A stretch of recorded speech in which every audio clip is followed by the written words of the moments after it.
I have good news and I have bad news. Oh, crap. The good news is for Shannon. There is a fantastic new true crime podcast right here in Sacramento. Whatever. I was tagged in this by a Voices. This Voices listener knows me all too well. I've never met this person, but I was tagged in this and I'm pissed about it.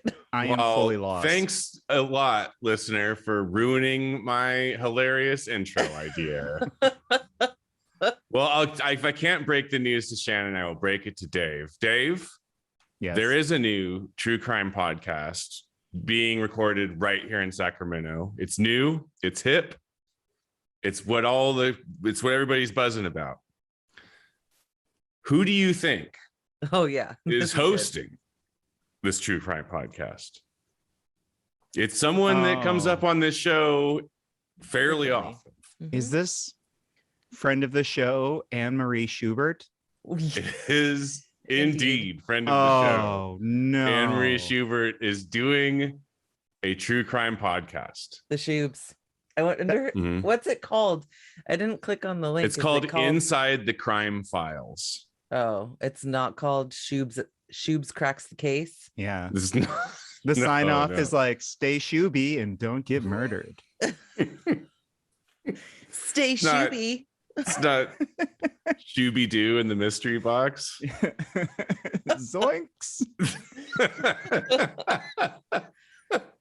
Anne-Marie taking edibles and just talking crime for an hour. This is obviously a PR push, right? Well, she says that it's not political and that it has nothing to do with the fact that she is currently in the middle of a campaign. Totally. Yeah. Right. So. She's trying to get the murderinos. We started this show to get Flo into office. It's working great. It's going really good. And she's super into that idea now. Yeah. Well, I guess what we should have said from the beginning was that's not what we're doing. Whereas every episode since her first episode on, we were like, hey, you should be mayor, Flo.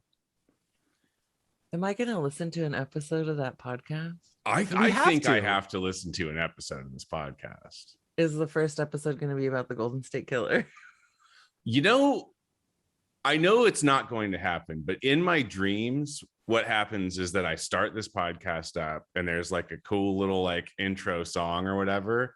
And then it's just Anne-Marie Schubert like talking a bunch of shit about Voices River City. Oh my God. Oh my God. Oh my God. In my in my fantasy world, that's what happens on this podcast. Or her trying to do sort of like a off the cuff intro, you know. Yeah. Like she's like, guess her who? First guest is like Scott Jones. Oh God. This is gonna be honestly, this is the I'm kind of building my dream podcast right now. Whatever PR firm she got for her run for AG, it's smart. I think it's smart. Yeah. But the problem is, like, if she has the personality of Mark Zuckerberg, it doesn't matter like who her co-hosts are. It's just not going to be a fun podcast. And she doesn't strike me as a very charismatic person. No, I mean, we've all heard her speak. It's monotone. Yeah. I mean, there's some successful podcasters who do monotone. I don't know. Who's monotone? What's that guy's name? The guy who does like the 3-hour history podcast that are really popular. So that sounds great. Dan Carlin. Oh, I don't listen to that. Oh, you should. That's a very good podcast. He also does a political one where he's like super irritatingly centrist about everything, and it drives me absolutely up the wall, but I'm addicted to listening to it. I feel like every podcast I listen to, they've got like either a very charismatic or a very like ebullient delivery, or it's like an Ira Glass that's like, this is the strangest sounding Did you say voice I've ever heard. Ebullient. Are you looking up that word now? Let's look it up. Let's see if I was correct. Cheerful and full of energy. I was right. Kempa's like, I do journalism. Here's a I word like you've I never heard vaguely before. know a lot of words. I think you have like one of those like one a day like thesaurus calendars next to your bed, and you just like you're every morning you're like, I'm gonna work this into voices. There are definitely times on the show where I'm like, where in the fuck did he pull that word from? That choice of word was very cromulent. I do a crossword every day, so I think that's where that came from. That's probably it. That's why you have like, what was the word again? Ebullient? Ebullient. Well, now I can't even say it. EBULLIENT. Sick. Good word. I don't know if that's and I that was it a right. word a day with Voices River City. Yeah, let me ebullient. Oh, I pronounced that incorrectly. Okay. It was close. Anyway, we've got an ebullient show for you today, folks. So why don't we get started? Way to bring that around. Voices, the things they said. Voices, some from those dead. All the voices heard. Voices, things we say. Voices, they're in your head. All the voices heard. Hello, everyone. You have Kempa. And you have Skylar, the most ebullient of all of the voices of the River bunch. City hosts. And Shannon, the saltiest. And we are missing the least ebullient of the bunch, Dr. Flo, today. She has other commitments. Ebullient. We have to respect that. I think what really happened is that she saw a house cat coming down the block and had to jump on a flight. It's like, no. I will say I've never seen anybody react to a cat in that way before in my life. She walked around a fire avoiding this cat. Like, yeah, so we were at like a little backyard gathering the other day, and like a stray cat came into the backyard, and everybody was like, "Oh, look at this cute cat!" And Flo got out of her chair and like ran around behind a table to get away from the cat. It was pretty good. I knew that she didn't like cats. I didn't realize that her aversion was so intense. Yeah, I mean, same. I thought she didn't like cats. Like, I don't really like poodles, where I'm like, nah, I wouldn't get one, but whatever. I'm not going to like run away if I see one. But no, I was wrong about that. She has always told me that she'll never come inside of my house. So yeah, because she doesn't like cats that much. Because you have a cat menagerie. It's a cat farm. Cat farm. We're not gonna say anything else in case listeners listens. You'll never know how many cats are in there. They eat up all the 24. Yes, 1 per hour of the day. You know, speaking of hours in the day, here we go. Excellent segue. You are doing a great job. That was fantastic. Yeah, nailed it. This past Sunday, I think listeners know, was something that we all know and love. Daylight savings time. As was sung about by Baby Spice, you know, Saturday night was the night when 2 became 1. Yeah. Because you had to set your clock back an hour. Stay with me, folks. I mean, you are on fire tonight, man. I'm loving this. That was Instagram. I can thank Instagram for that. I went for a run today, and like I feel like my synapses are firing. I don't know what's going on. Oh, cool. So let's talk about this. Just so I'm clear on what happened, because like for some reason my brain does not process daylight like going forward and moving back an hour very well, so I get confused by it really badly. So we're back to normal time now, right? This is like standard time that we're in now, and we were in daylight savings time. I want to say yes, but I don't know. I just know you fall back and you spring forward. But this is standard time, I think. That's something that helps. It helps if you know that on crosswords, actually, and I don't. I thought that standard time was the one that we came from. No, I think that's daylight savings time, which honestly, if you're going to ask my opinion, which I'm sure that you were about to, is the more preferable of the two. I'm not a fan of standard time. I don't like, let me ask you this. Does anybody like walking out of work at like 5 p.m. and it's dark? I don't think anybody likes that. No, I don't. No, nobody likes that. Well, I'm already home at that point. Then you spring forward. So what? Then like, no, now my brain is done. That was this it. Is standard. Yeah, see, time. this happens to me too. I have a hard time. I can't conceptualize it very well. Yeah, but you're correct. I just looked it up. This is standard time now. Yeah, we have entered standard time, which is like, the inferior time, I would say. But also, unfortunately, according to that article in the Bee today, we like the odds of us changing it at all are very low, but the odds of us changing it to just daylight savings time and leaving it there are even lower. So right. So a man named Josh Golke, who I don't know who he is or why he cares so deeply about. Apparently he's a deputy California opinion editor for McClatchy. He wrote a piece about how California still has daylight saving time, despite the fact that we voted in 2018 to end it. And he's sort of arguing about how absolutely ridiculous it is. And I think everyone would agree that, yes, that's very ridiculous. I don't like it. But I agree that if we're going to keep one, it's got to be the summer one.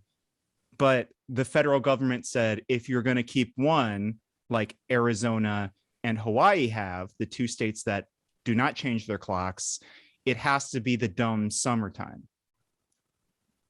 No, it has to be the winter time. The dumb winter time. The current time. The dumb winter time. We like summertime. We like the summertime time. We don't honestly, I'm not one to start yelling about government overreach and tyranny and whatnot, but the fact that we can't just have daylight savings time year round is full on tyranny as far as I'm concerned. I agree. Incredibly whack, tyrannical bullshit.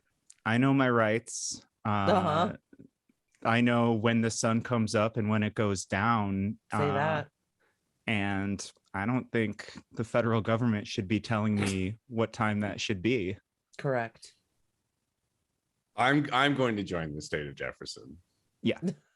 I have made a decision. And it's going to be whatever time I want it to be. And it Skylar o'clock all day. It's just a bunch of pictures of Skylar around a little 12-hour clock. What time is it? I don't know. How hungry. It's like me frowning right now. Oh, it's confusing in absolutely every way. I'm like, oh wow, I'm hungry. It's dinner time. Oh wait, no, it's actually 4:45, and I am not 80 years old. So, well, did you know that we can thank the Nazis for this one? Okay, of course. So we can thank I feel like Nazis for this one. It's one of those things that when I read that, I was like, whoa, had no idea. But of course, because they are a terrible group of idiots. Well, it was started by the Kaiser, right? Right. So pre-Nazi Germans. Right. But the Germans weren't did as this bad. Twice. Yeah. And it was like, what was the deal? They did it to like confuse the rest of the world, or like to get out ahead of what they were doing, to conserve energy. So the idea was, if you have more sunlight hours in your waking hours, then I don't know, you're not wasting your energy. But in recent times, we're learning that no, you're using more energy to heat and cool your home than you are to light it. So daylight savings is actually less efficient. But these were war times in the 20th century. Nobody really knew. We all know the Nazis were full of shit, so they were just kind of winging it.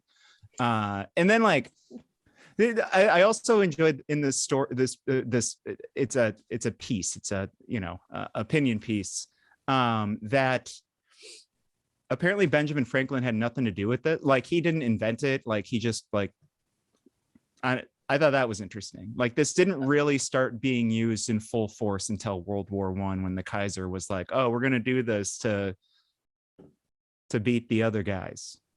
And then we jumped on it, and then it was very unpopular, right? Mm-hmm. And we actually, Congress told, I think it was a Wilson or something, like, no, we're not doing that. So we didn't. Right. Has it ever been popular? No. And then we instated it in the 60s. Who knows why? This guy didn't write it in this piece, and I know nothing about it. And after Hitler we discuss this, back, I right? hopefully will forget it. What? Hitler did it again in World War II, and we had to start doing it again or something, right? Yeah, everyone started doing it because Hitler did it. That's weird. God damn it, Hitler. That guy, nothing but bullshit. Yeah. You said it, Shannon. She's putting on her chapstick. I'm getting so angry. Chapping up. I don't mean to make light of all of the truly horrible things that Hitler did. No. For the record. Well, I think we've mined this discussion pretty well. I don't know. Is there more? I'm angry. Okay. There's nothing else. I'm ready to go to bed now. It's 7:05 and it's pitch black. So sorry, gotta go. I know. I'm going to take a controversial position here and say that Hitler wasn't that great. You heard it here first, folks. Yeah, I agree. It is, I will say, like Shannon said, I don't want to like make light of the awful atrocities that Hitler committed, exactly. But it is, I do think it is comical that in addition to some of the most ghastly atrocities against humanity that anyone has ever committed, he also has done some just really banal, annoying things too. Like popularizing globally daylight saving. Right. It's like, so thanks, wild. Man. I genuinely was like jaw dropped, surprised. Yep. I did not know this about daylight savings time prior to, I was today years old, as the internet says. Anyway, I would like to move on. Okay. We can move on. We're good. I don't have a seg for this one. Though. I just have a question.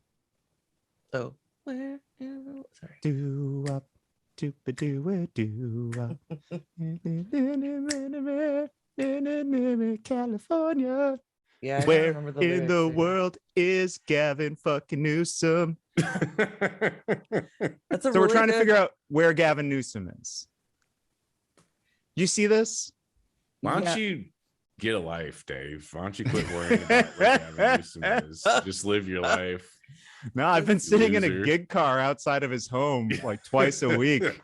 Still can't find the guy. Mind your business. Get a life. Yeah. So, okay. Emily over at Cal Matters, she writes a fantastic newsletter.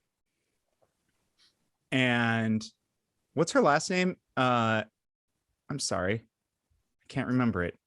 Is it ebullient? Emily Hoven of Cal Matters. Shunt? She wrote, no, apparently, surprisingly, no. I'm changing my name. She wrote a little piece in her stories you should know section saying Newsom is nowhere to be found. And I read this piece and I hadn't thought about this in a while, but apparently it's been about 2 weeks and no one has seen Gavin Newsom. I'll just read this real quick. Where is Gavin Newsom? The governor hasn't made a public appearance since October 27th, when he received a booster shot of the Moderna vaccine. On October 29th, he abruptly canceled his planned trip to the United Nations Climate Change Conference in Scotland, citing unspecific family obligations and noting that he would, quote, instead be participating virtually. He has not showed up virtually, though his spokeswoman, Erin Mellon, told Emily on Sunday that the governor is slated to participate in a couple events focused on global efforts to advance zero-emission vehicles and to move beyond oil. Meanwhile, San Diego Mayor Paul Gloria is set to go to Glasgow today, joining a coterie, that's a good word, of state lawmakers and Newsom administration officials who are already there. But like, I mean, we'll get to the funniest part in a second, but like, that's a thing, right? When your governor's missing for 2 weeks. I feel like he must, I mean, 2 weeks is a very long time, but I feel like he must have like had some sort of an adverse reaction to the booster, right? And just like can't be public about that because he'll lose face. That's, I mean, that to me, this is like a crisis comms moment for them. Like you gotta bring him out publicly. I don't care what's going on. Like if he is hale, if he's healthy, like you gotta get him in front of someone somewhere. So you have to think something happened. The fact that he disappeared like the day of his booster shot, and he did a mix and match, right? He did a Johnson & Johnson early on, and then he got the Moderna booster. Yeah, well, there's let me tell you about that booster. See, I got the Pfizer and I feel great. Yeah, see, I'm not gonna mix. I know that we can mix and match, but I'm not doing it. I was Pfizer at the start. I'm gonna do Pfizer as a I wish I would have gone Pfizer. Hashtag Pfizer till I die. Mm-hmm. Well, I stayed brand loyal, which I learned afterwards from someone who says they're an epidemiologist, Dr. Flo, that I probably should have gotten one from a different brand, because then I would have a super immune system or whatever. Anyway, or you'd be sitting sitting next to Gavin in like a cave somewhere, like trying to hide like the boils forming on your face. Like, what is going on? That's my big question.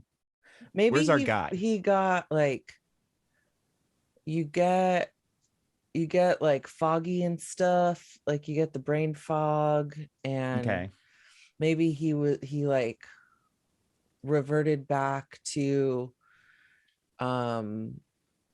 like his wackier days, and he's out there like trying to find his ex. He's like chasing a Trump, trying to find his ex on a blowbender with like an Acme hammer. Yeah. Wait, yeah. Did Gavin Newsom have waggy days? I'm making up a story. Well, he dated that best is yet to come woman who was definitely coked up during her speech. Remember? Yeah. He was dating the Trump son. Yeah. Don. I'm very glad I don't remember that name. I don't remember it either. Well, there's Don Jr. and there's Eric. Well, those names, I guess. And Baron. I don't remember her name. Last name starts with a G. Yeah. And yeah, there's a photo of them laying on a carpet. Yeah. Yeah. So maybe like a bearskin rug. I'm not making this up. Okay. No, that's real. That's what I'm saying. Okay. He also but for reals though, this is a governor, like this governor loves to be in front of the camera. So there has to be something going on for him to not be in front of the camera, which leads me to believe that he has grown something on his face. Yes. I was going to say probably one of his kids maybe shaved his eyebrows off while he was taking a nap. Oh, or like tattooed a penis on his nose. Yeah, that's what his kid did. That's a pretty hardcore prank to do. Wake up, Dad. Got ya.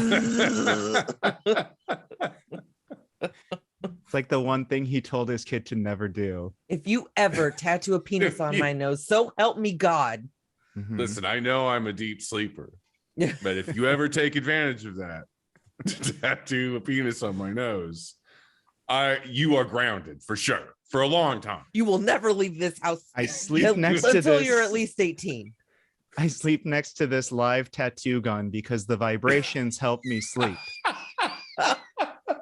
Some people like white noise. I like tattoo gun noise. Let me tell you, you will be tempted to pick it up and use it on my nose in a vulgar way. I need you to resist that temptation. You know as well as I that my cocaine days have rendered my nose I can't even feel incapable of feeling it. You could punch me right now and I wouldn't know. But if you put that punch me in the tattoo nose. gun above my nostrils in the shape of a penis, that's the last straw, son. You are getting coal in your stocking forever, for the rest of your life. I think that's it. I think that's what happened now. That's it. Yeah, I think we solved it. Case closed. You're welcome. Well, here's a little pushback from Gavin Newsom's wife. The first partner. The first Jennifer? partner. Sorry, yeah. She tweeted and apparently soon after deleted on Sunday, November 7th. Gavin was like holding an ice pack to his nose and he was like, delete the tweet. He's like, you delete that goddamn tweet. I told you not to be reactionary. Why does no one in this family listen to me? It's like I've got a dick on my his nose. nose and foundation. No, delete that tweet. The dick on my nose. My wife's on the bird saying God knows what. My kid's a tattoo artist now. Okay, so she tweeted, it's funny how certain folks we have gone fully off the rails. This one. Oh. She tweeted, this is from Jen Siebel Newsom at Jen Siebel Newsom. It's funny how certain folks can't handle truth. When someone cancels something, maybe they're just in the office working. Maybe in their free time, they're at home with their family, at their kids' sports matches, or dining out with their wife. Please stop hating and get a life. Maybe they're at the tattoo removal clinic. Maybe they're getting a brand new nose. What if he's trying to get like a tattoo over his tattoo, like a daffodil? Maybe he's getting fitted for a prosthetic nose. You don't know. Get a life. Listen, haters, just let my husband get a new nose. My husband can remove his nose on command. I love old people calling people haters. It's one of my favorite things in like modern day politics. Don't hate. Well, hater was a term that you could sort of use in like 98, 2002. Yeah, like a long time ago. Now it's like the people who use that are kind of just saying like, I can't handle pushback. I can't handle any critique. Right. They're just now haters. They should just say something like get a life. Yeah, well, the hater people, the current hater is like, oh, cancel culture is coming after me. That's the new way to say it. And the fact that they went along with hater, I just really enjoyed. Yeah. It's wonderful. Well, I'm sure he'll resurface soon. He must. Mm-hmm. I mean, He's got an important job. I mean, probably, honestly, like how bizarre would it be if he was just like super burned out and like had to take some time and doesn't and wants to save face? I mean, if that's the case, good for him, right? Like, I would be like totally down for that. Yeah, but I mean, if that is the case, then his comms team sucks. Oh, that's true. Like, there should be a plan for that, which like maybe involves a little bit of very intentional transparency. Yeah, not totally true. Like you can't say fully like, the governor is drinking Mai Tais on Dick Nose Island. You gotta right. Yeah. Well, Yeah. Or they could have gone the other way, where they could have gotten out in front of it and started like a viral campaign of Gavin Newsom in like white and red striped shirts and blue pants and like a stripy hat, you know? There you go. And just started like kind of leaking pictures of him dressed like that in crowds of people. The Waldo defense. The Waldo strategy. That it's a well-known one, and it's really silly that they didn't use it. That would have been a by the book maneuver. They're all sitting at home right now, just like, oh, we should have done the Waldo approach. That's Crisis Comms 101, really. Dress your client as Waldo. Follow him around with a camera for a while. Gavin, pull that hat down a little bit further over your nose. Gavin, your nose is showing.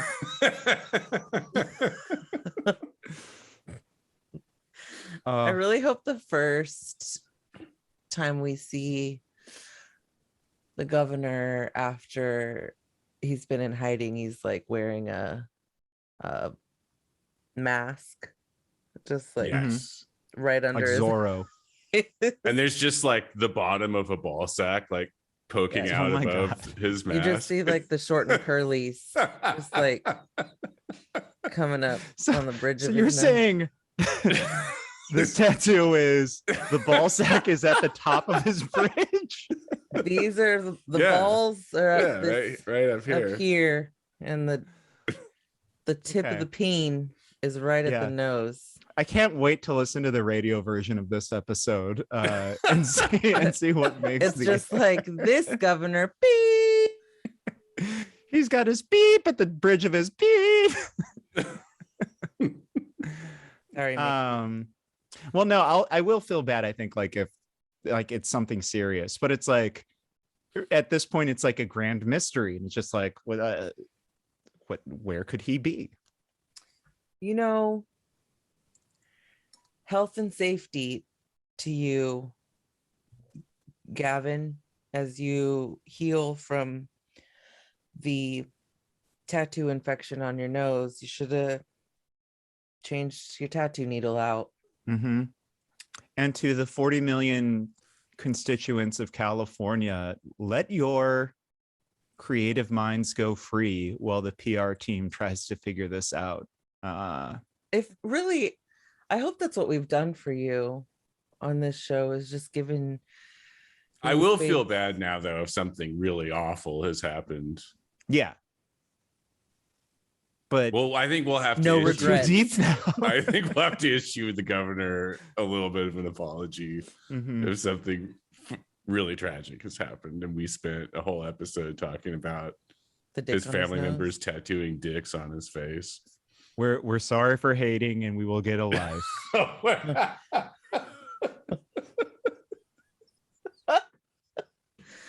Gavin, I just come here tonight to say that I'm really sorry for hating. Listen, I'll be frank. I was a hater. I'm just gonna put this out there. Make it real clear. I'm gonna get a. Did I go on a podcast and make a bunch of fun of something that probably didn't happen while something tragic was happening to you? Yes. Yes. Indeed, we did. It's funny how certain folks can't handle truth. It's funny. When I look back, I think how funny it is that I couldn't handle truth. Mm-hmm. This is just the way that we are processing our potential grief around whatever's going on. Or pre. Okay. Now, can we just move on? Because like if something bad happened, like there's a lot of episode we got to delete here. Let's move on to the next topic. Minutes. That's a lie, folks. We have never deleted anything more than 30 seconds at a time here, to my understanding. I don't know. Skylar's the guy to ask there. Oh, definitely. Definitely. Look on his face. It's like, yeah. Well, there was that episode where I went off on that like pro-libertarian thing for like half an hour, and then you guys were like, "Hey, man, do you maybe want to cut that out of the episode?" You were like wearing a Gadsden flag, and it was weird. Yeah, I came out in like a tri-cornered hat.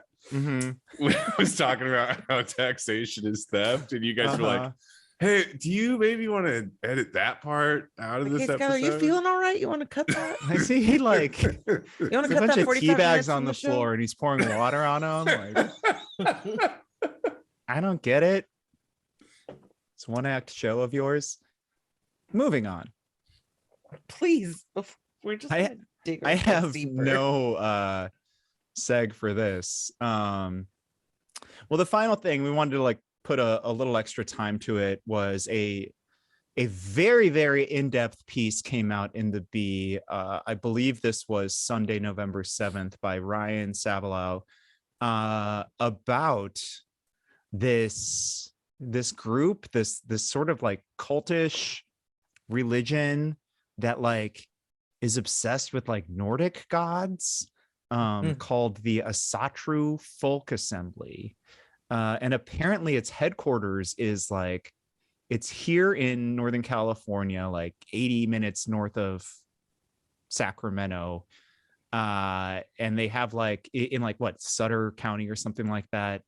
And they appear to have some pretty troubling ties with, if not white supremacist groups, which I think this article makes a very strong case that they do have ties to those groups, at the very least, white supremacist ideology. And this is probably only the second or third time I've heard about them. Have you heard of them before? No, I don't think so. I've never, no. Okay. Well, it's interesting too, because like the only reason I do know about these folks is because like I follow a few sort of anti-fascist accounts locally here in Sacramento, and they have made mention of some of these folks who are in this like weird little cult who are also tied with white supremacist groups, one of whom in fact was even like photographed at that remember that like melee between like anti-fascists and like literal fucking like In 2016, right? white supremacists in 2016 at the state capitol, where the cops just fucking watched. There's actually like images of like one of the main guys of this church like just being there with these like Klan members. So I mean what's your reflection on this piece? There's like effectively there appears to be 700 folks throughout the country. They call themselves the folk, right?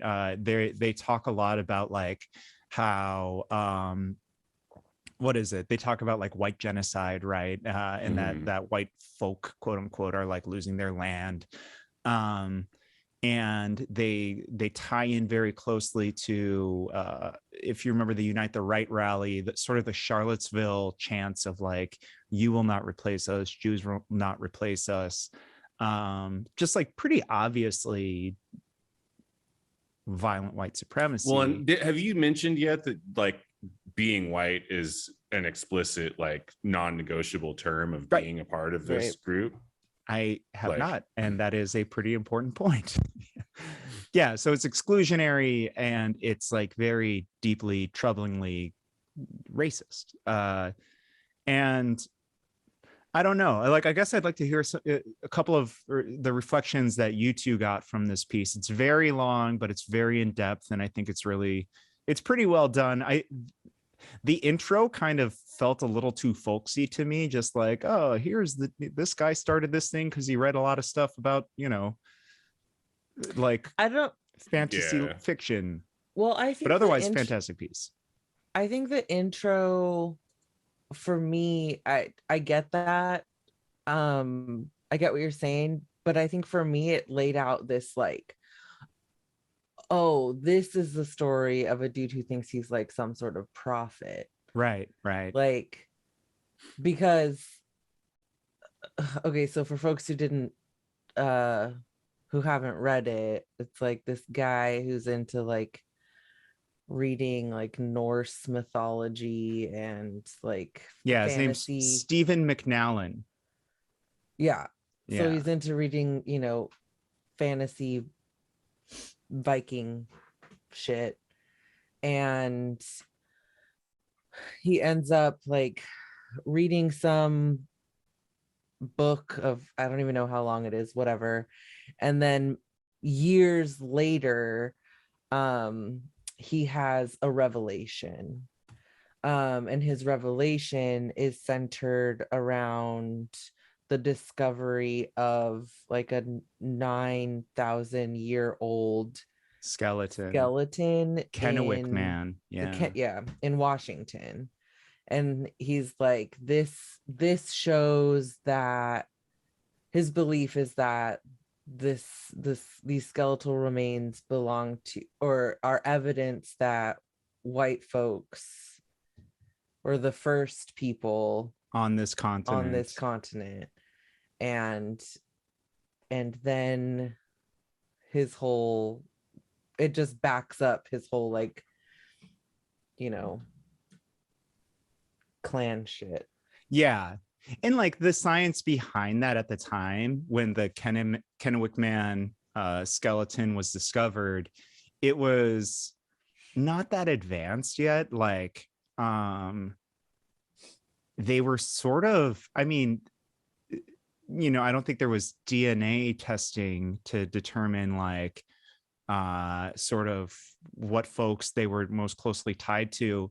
So like anthropologists and scientists would like sort of use basically kind of an eye test. I mean, it's basically eugenics, right? Like calipers to like what a skull is shaped like. And it's like, you know, and they're like, oh no, this is definitely a Caucasoid, you know, like the early human, right? And of course, all the white supremacists in the country latched onto that, including him. Right. And he was a big part of this push to be like, oh no, that's definitely one of us, you know. And a lot of indigenous folks here in the US were like, fuck you, that's definitely one of our ancestors, like let us bury him. And once we did have like DNA technology and you know, carbon dating. I don't know how long ago we were doing carbon dating, but I guess carbon dating they did earlier, and they found out how old the skeleton and then was. they did a DNA test. Then the DNA test came back later, once we had the DNA technology, and they were like, oh no, this is definitely an indigenous person from here. And this is definitely not a white person who was here 9,000. There's nothing white about this person. And so like the indigenous folks were like, yeah, thank you and fuck you, and we're gonna bury this, and like that was that.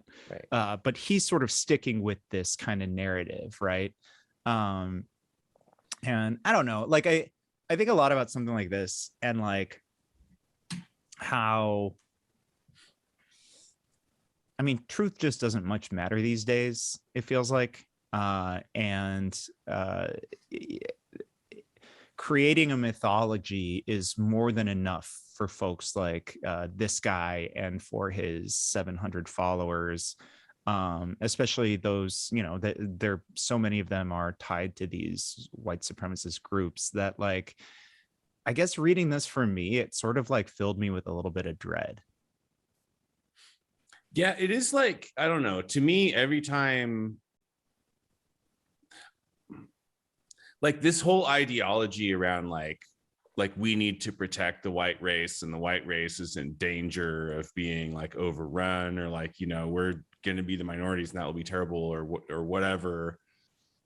Like that is like disturbingly prevalent in this country. I mean, that is the root cause behind Trumpism. That is the root cause behind like the far right guys, is this like real actual fear that they have of like being, you know, quote unquote replaced. And that fear, while it feels like silly to me, or like, I guess just kind of like, what a dumb thing to be worried about.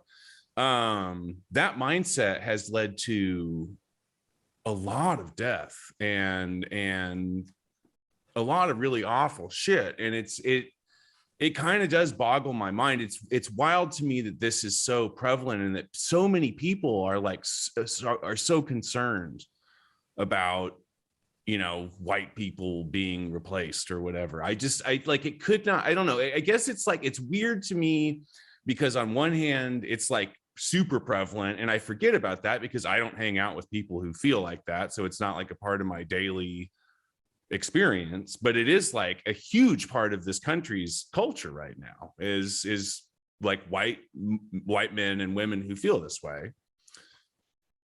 But then the other part that like is scary to me is that it's like I don't like, there's some ideas that like shitty people have that I'm like, okay, like this is a dumb idea and it's a dumb way to think, but I understand how you got there. Like, I understand like where your thought process was that like led you to this belief. But I like don't have that with the like fear of being replaced thing. It doesn't make any sense to me on even a dumb guy level. I don't really understand how you get there. And that makes it, in my like lack of understanding of like why this is a big deal to so many people, like makes it scarier because it feels like, I don't know, it like I can't get my brain around it. I feel like it takes a step beyond.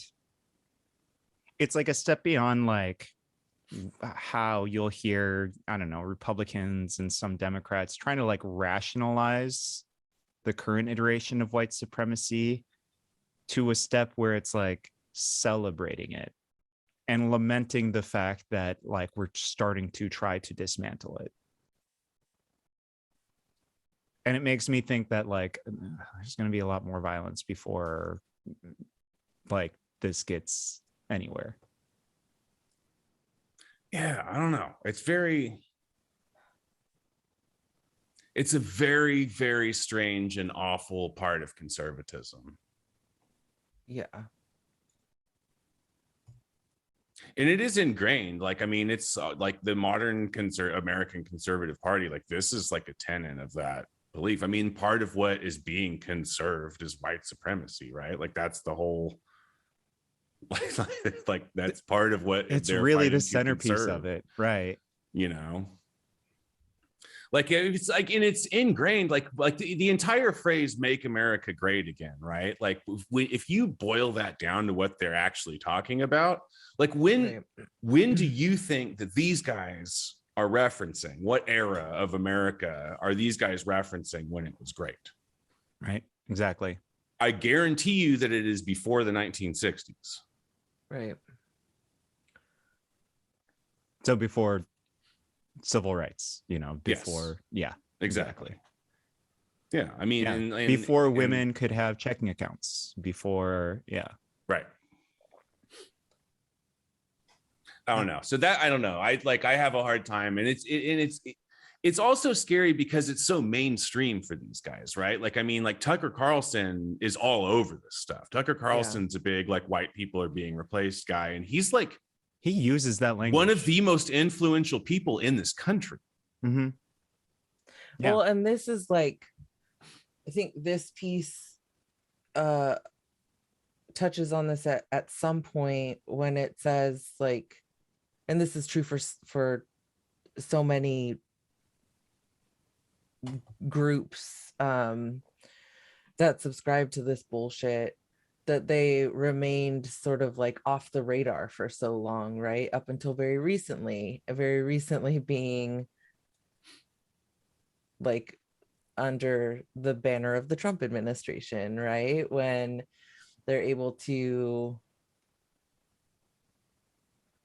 I mean, the word that comes to mind is like safely spout all their bullshit. Like this group explicitly states that they are willing to use physical violence to protect their doctrine or what, I don't remember what the word that they use is, but you know, whatever their, because they're to protect their gods and goddesses, mm-hmm. and like their ideologies, which state that mixed race relationships or marriages aren't okay, and like they have a bunch of homophobic and transphobic shocking shit. Yeah, that is a shocking correlation there. Very weird that they have that for sure. I mean, and like this is like, this endeavor to protect folks from, what do they call it, white genocide, like then leads them to this space where they're able to justify all sorts of heinous stuff, Absolutely. right? Like, which is why the Southern Poverty Law Center has labeled them as a terrorist group, or a far, that stated ideology is all that's needed for the next step. They're trying to keep the rest of it, the disgusting underbelly, quiet, right? And just be like, no, we're just celebrating white people, right? But it's like, you know exactly what's happening behind closed doors. One thing I liked about this is that I learned about them once or twice before I'd heard about them. And it was actually through leftists locally who keep close tabs on groups like this. And in this piece, in fact, and, when they were talking about like rationalizing their violence, the founder, Stephen McNallen, said, well, if Antifa comes out attacking us, we have to be okay to throw down with them too, right? Oh. And that's very interesting to me in a couple of ways. First of all, he said he's anti-communist, and it's like, you're losing to the communists, buddy. So haha. But also, the reason that these ties have been shown between these hardcore white supremacists, violent white supremacist groups, proven, and this little cultish church is because of Antifa Sacramento. And Ryan in this piece painted that picture fully. I mean, I don't know if you have this article, if you don't have all of the hard work that leftists did to sort of make these, just like to do all the homework, to connect all the dots. And that's really interesting. And I think really kind of important that, like, again, you have a police chief in Chief Daniel Hahn in Sacramento who equates these far right white supremacists with Antifa Sacramento. And all Antifa really cares about doing is outing these white supremacists, right? So, I mean, I could read a little bit of this. On its website, Antifa Sacramento outed Asatru member Mark McLeod, who lives in the Sacramento area, as someone with close ties to local neo-Nazi groups. McLeod was listed in 2019 on the church's website as coordinator of Asatru's Folk Builders, church members who organize events, answer questions, and build the evolving Asatru community, according to McNallen's book. Sheila McNallen, this is the wife of the founder, said this summer that McLeod doesn't hold the title Folk Builder Coordinator anymore, but he does manage the Odenshof in Brownsville, dumb name for a place to manage. Antifa unearthed social media photos showing McLeod posing in 2017 in front of the Confederate monument in Stone Mountain, Georgia, where the Ku Klux Klan once held cross burnings. McLeod declined an interview request. And they have so many connections painted between this group and other far-right groups. That's just, it's undeniable kind of who these folks are. And I don't think you can thank anybody but Antifa Sacramento and affiliates. Yeah. You're here. Part of me is like, part of me almost is like, good for you guys. Like, you guys are at least ballsy enough to be like, white supremacy is our religion, because that's true for like a large swath of Americans, but they won't say it. And these guys are like, no, yeah, like, we're like, white supremacy is a religion for us. It is a dogmatic experience. It is like a thing that we worship. I don't know. They do. I sometimes appreciate the fascists going mask off like that. It's like, well, I mean, good for you. Yeah. Although some of them are certainly trying to keep the mask on. And the founder says in this piece, like, our members have lost their jobs. They've, when it comes out that they're white supremacists, that they're like Klans members. Yeah. There's nothing I love more than to watch people like lose their, like, outed as like a Klansman or whatever, and then like it gets around to their boss at like the car dealership and they get fired, then they're like, fucking Antifa ruined my life. Yeah. Like, no, dude. I thought this was America. If you are doing something that like I don't know, man. It's very funny to me that like the biggest weapon that anybody has with these guys is just like to shine a light on what they're doing and like who they are, and it like destroys their lives if everybody finds out. That is very funny. What does that say to you about your ideology, about who you are? Right. Well, they're trying, to do good work. Did you read that part where they're like opening up a food pantry or something? Oh, that's a big tactic. Like the Ku Klux Klan. Oh no, does that totally. shit too. Totally. It's like, but that was the thing, right? They're like, we're good people. Like, we want to make sure the community's fed. Yeah. The Proud Boys tried that nonsense in Placerville a couple years ago, right? Christmas toys. Yeah. They're probably going to do it again this year. I'm sure. Guarantee it. Yeah. Well, something to look forward to. Happy holidays.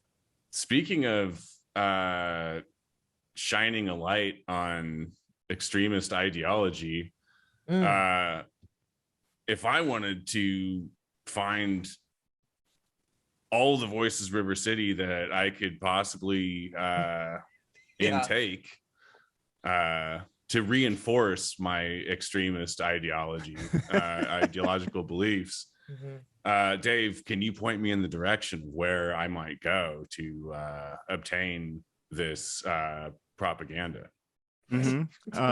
Fantastic question. Thank you. And I encourage all of my followers to join me in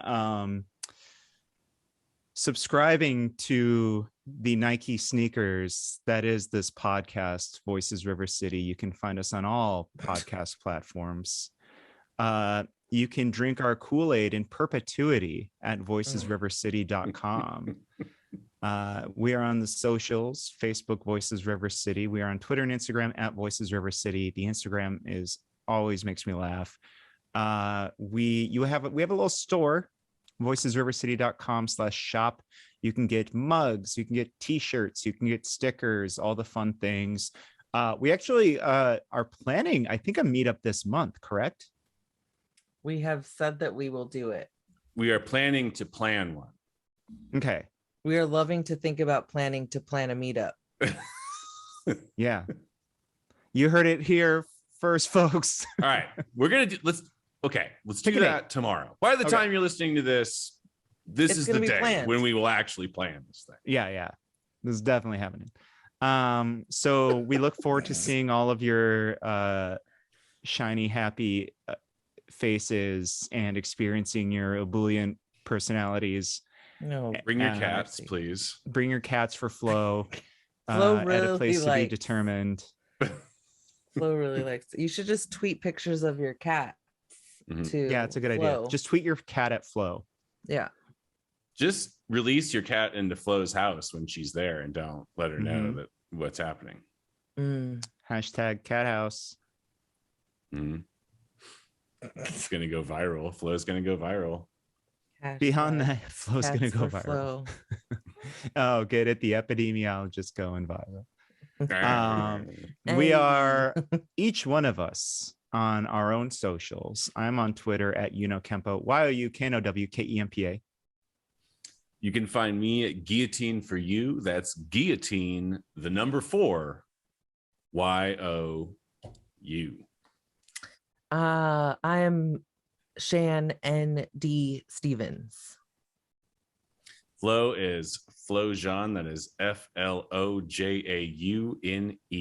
And she cannot wait to see all those pictures of your cats. Flo's going to be gone for 2 weeks too. Flo has next week the Measure U committee, which she chairs. So we can talk all the smack we want here and she won't remember. Yeah, she won't know. Yeah. We've all got Twitter brain on this show. So I guess that's the show. Yeah. So that seems right to me. All right. Well, checking my list. got it all. Until next time, we love you and we want you to stay safe, Stay sane, stay healthy, and stay away from me at the gym that I've just joined. Ooh, which gym? I don't want to say. I don't want to say. That's for the best. I don't know if I like it or not yet. Fair enough. Well, The stay price is tuned, right. folks. Yeah. Oh, well, we'll be talking about it if it's not. Just like Kula trashed on Orange Theory a couple months ago. All right. Well, we will see you all next week. Heck yeah, we will. Okay, bye-bye.